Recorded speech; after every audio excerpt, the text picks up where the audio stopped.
My name is Nat Love. I'm a black cowboy from the Old West.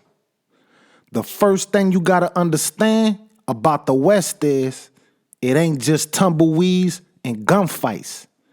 It's a whole lot of wide open space and opportunity to be somebody, even if nobody back east ever thought you could. And for a black boy born in slavery down in Tennessee like me, well, that opportunity meant everything. Now, I ain't just come busting out of the womb with a 6-shooter strapped to my hip. My start was humble, real humble. I came into the world in June of 1854 on a plantation in Davidson County. My folks, Samson and Ellen Love, they were slaves, hardworking, God-fearing folks who did everything they could to make a life for themselves and their family, even in the face of that cruel system. They taught me how to read and write, sneaking lessons when the overseer wasn't looking. Knowledge, they said, was a weapon, and Lord knows we needed all the weapons we could get. I remember those early years, clear as a bell, the smell of the earth after the rain, the sound of my mama humming as she worked in the fields, the stories my daddy told me about America before the white man came, a land I could only dream of. He painted pictures of kings and queens, of warriors and healers, of a people strong and free. Those stories gave me something to hold on to, a sense of pride that no amount of oppression could ever completely steal. After the war ended and we were finally free, things didn't magically get better.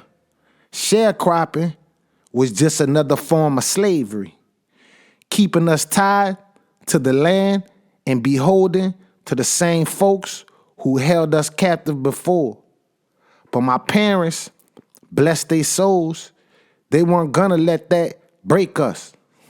They worked harder than ever, determined to carve a better life for their children. Me, I took the farming like a duck took the water. I loved the feel of the soil in my hands, the satisfaction of watching seeds sprout and grow. But I also had a restless spirit. I yearned for something more, something beyond the boundaries of that Tennessee farm. I read every book and newspaper I could get my hands on, devouring stories of the West, of cowboys and Indians, of wide open spaces, of endless possibilities. Then one day, a cowboy rode through our town. He was tall, lean fella with a withered face and a twinkle in his eye. He was looking for hands to drive cattle up to Dodge City. I knew right then and there this was my chance. My mama cried when I told her I was leaving. She worried about the dangers of the West, about the prejudices I was faced. But my daddy, he just clapped me on the back and said, "Go on, son, make something out yourself." Show them what a love could do. So, with a heart full of hope and a few dollars in my pocket, I bid farewell to my family and set off on the adventure of a lifetime. I didn't know what awaited me out there, but I knew one thing for sure. I was ready to ride. The only problem was I barely knew how to ride a horse. That's the funny thing about dreams, ain't it? They often come with a healthy dose of hard work and learning.